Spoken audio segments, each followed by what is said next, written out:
Male catheter insertion.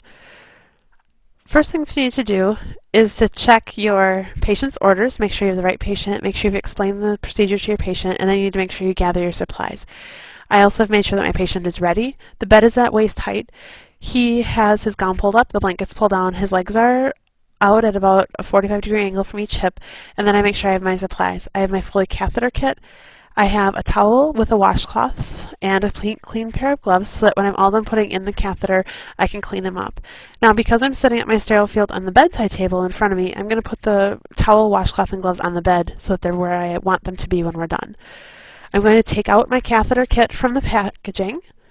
I'm going to throw away the outside packaging. I also have a garbage can at my foot, so you may see me drop some things off the end of the field, and that's where they're going.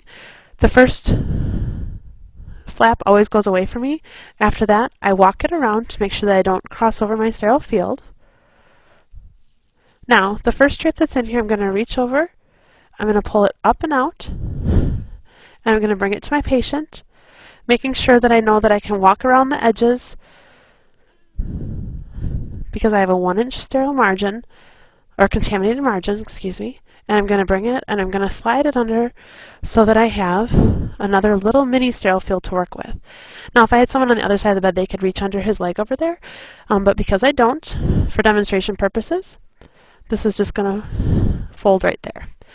Now, I'm going to come back to my sterile field that I have on the bedside table, and the next thing that I see in my kit is my sterile gloves, so I'm going to take those out.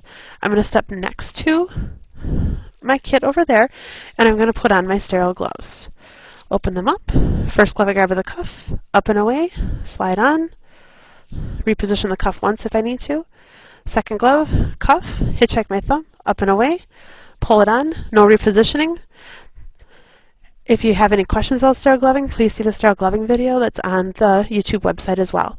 Now, I'm going to finish getting my sterile field ready in here. What I'm going to do is I'm going to separate these two.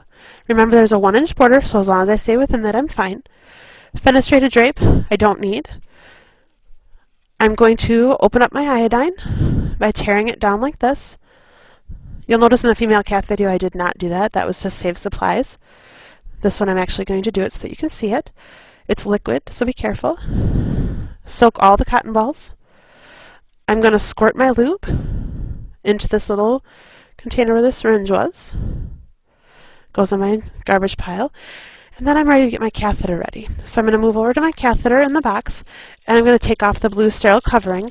Now when I do this, I need to make sure that I don't contaminate my catheter. The catheter is very flexible, and so you have to make sure you walk it out to make sure you maintain control of it. This blue piece is now garbage, so that goes in my garbage pile. Once I have that ready, I can put this back in. I don't want it flopping around. I want it to be safe.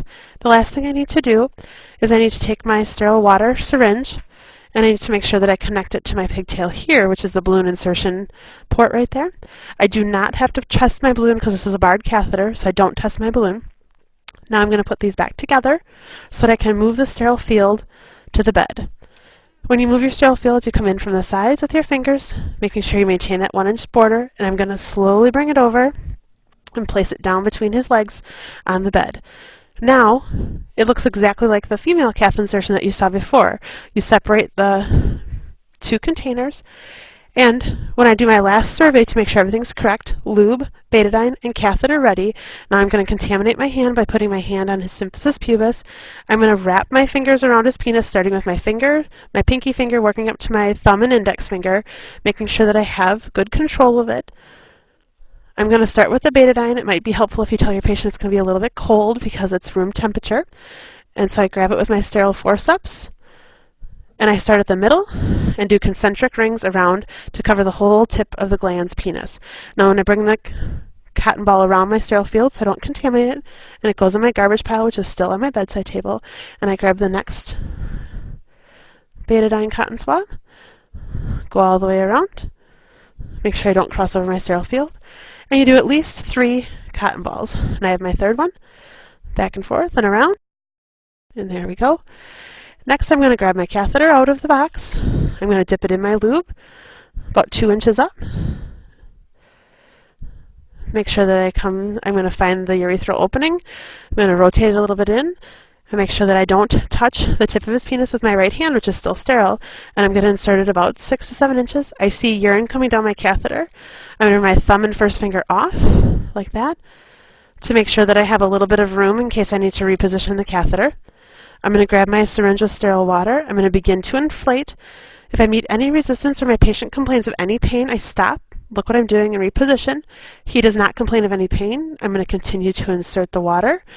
I fill the balloon up with the 10 cc's of sterile water. Once that's done, I can bring my fingers off. I can come and disconnect here and put that down. Now I'm going to transition from sterile gloves to clean gloves. So I'm going to grab my clean gloves that I have right next to me here. After I get these on, I'm going to clean up my garbage. I'm going to secure the catheter to him. And then I'm going to clean him off. So first I clean up my garbage. Take the catheter out of here. Take that box, that sterile drape. I connect my catheter to a non-movable part of the bed.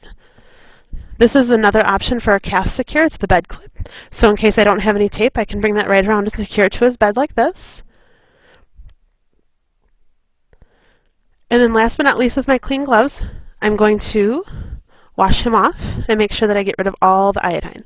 So I take my washcloth, which was wrapped up in my towel, and I go around the tip of his penis, making sure that I reposition. I start at the base, and I come off, and I do that again. And then I make sure that I dry him off. My clean gloves come off.